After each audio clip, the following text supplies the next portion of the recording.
ఒకరోజు బాబా ద్వారకామాయిలో కూర్చొని ఉండగా ఒక మతస్థుడు వచ్చి, బాబా నేను ఫలానా మతంలోంచి ఫలానా మతంలోకి మారిపోయాను బాబా, నన్ను నువ్వు అనుగ్రహించు అన్నాడట.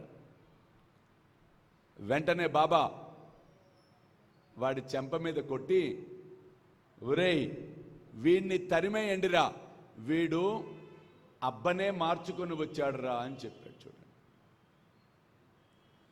ఆయన ఎటువంటి భావాన్ని వ్యక్తపరిచాడో చూడండి. కాబట్టి ఒకటి వాస్తవం, మనకి తెలియకపోవటం వలన, మనము దాన్ని అర్థం చేసుకోకపోవటం వలన ఫన్నీగా ఉంటుంది. ఒక ప్రవచనంలో అడగటం జరిగింది, రుసో అంటే ఏమిటి చెప్పలేకపోయారు, పుసో అంటే ఏమిటి మన సాయి భక్తులే చెప్పలేకపోయారు.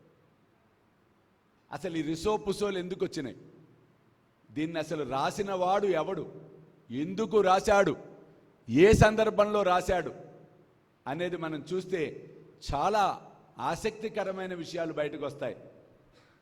బివి దేవ్ అనే ఒక భక్తుడున్నాడు, చాలా గొప్ప భక్తుడు అతను. ఎన్నో సందర్భాలలో సాయిబాబా స్వయంగా అతన్ని సాధన మార్గంలోకి తప్పులను ఎంచుతూ, ఇలా కాదు ఇలా ఉండి ఇలా ఉండని చెప్తే నడిపించినవాడు. బివి దేవ్ గారి తల్లి అనేక వ్రతాలు చేసుకొని చివరికి ఉద్యాపన వ్రతం చేసుకుంటోంది. ఆమెకు మనసులో కోరిక కలిగింది, కొడుకుకు చెప్పింది, అయ్యా బాబాకు ఉత్తరం రాయ్యా, ఉద్యాపన వ్రతానికి రమ్మని అభ్యర్థించు అని అడిగింది. వేలాది మంది సాయి భక్తులు ఎదురు చూస్తూ ఉన్న ఘడియలు మరలా రాబోతూ ఉన్నాయి.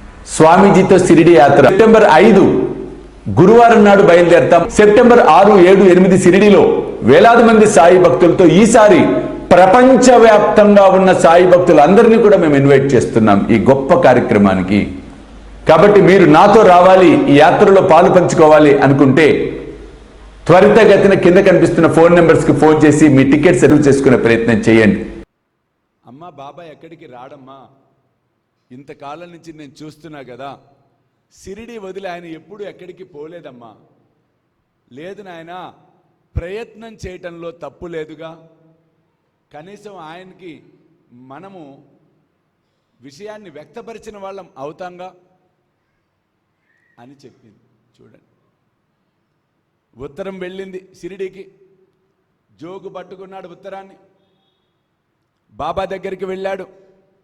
బాబా దేవు ఉత్తరం రాశాడు, వారింట ఉద్యాపన వ్రతం జరుగుతుందట, నిన్ను రమ్మని ఆహ్వానిస్తున్నాడు అనగానే జోగు నమ్మకంతో ఎలాగో రానని చెప్పు అంటాడు అనుకొని చెప్పాడు.